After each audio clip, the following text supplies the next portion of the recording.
Hi, welcome back. I'm Louise McCullough. I'm the Vice Chair of the International Stroke Meeting Program Committee, and I'm here with Dr. Nina Gentile to discuss the results of the iSPOT trial.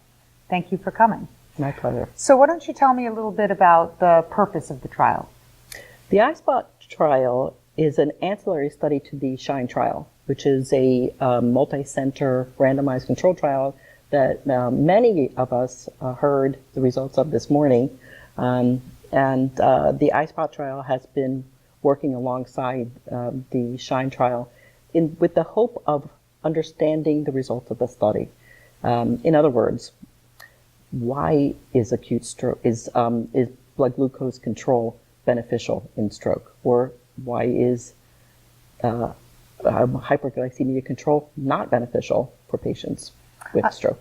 So basically, this was a sub-study of the larger SHINE trial.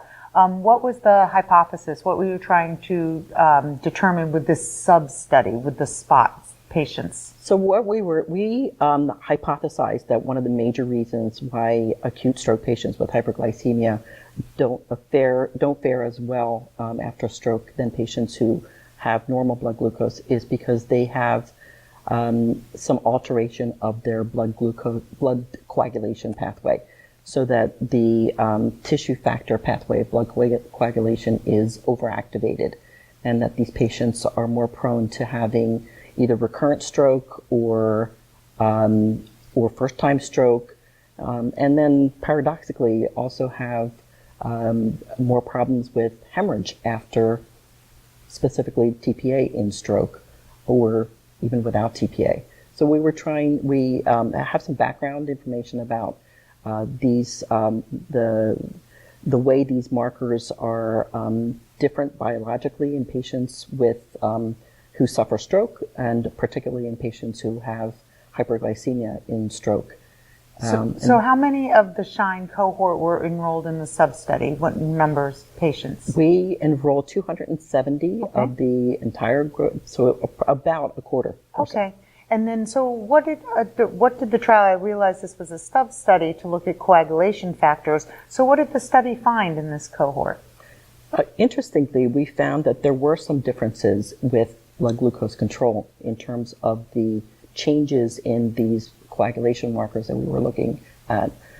Changes that were also associated with a favorable outcome.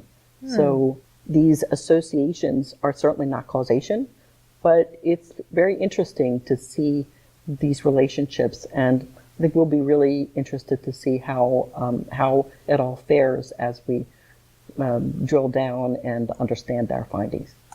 So did you see any interaction with the efficacy of thrombolytics or complications from thrombolytics, or were there just not enough numbers to know? That's a great question. As it turns out, all of our findings, all of the changes that were associated with intensive blood glucose control were all in non-TPA treated patients. Okay. Patients who received TPA had no differences in terms of treatment or in terms of functional outcome.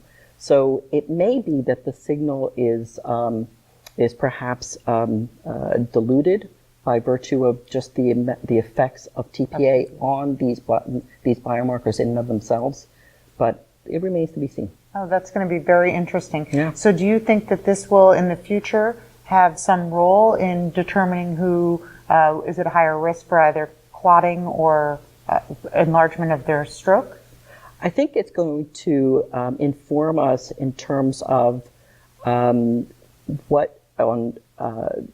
ways of identifying patients for different types of therapy that are currently existing. But I think importantly, we have some really interesting sites for potential development of therapy.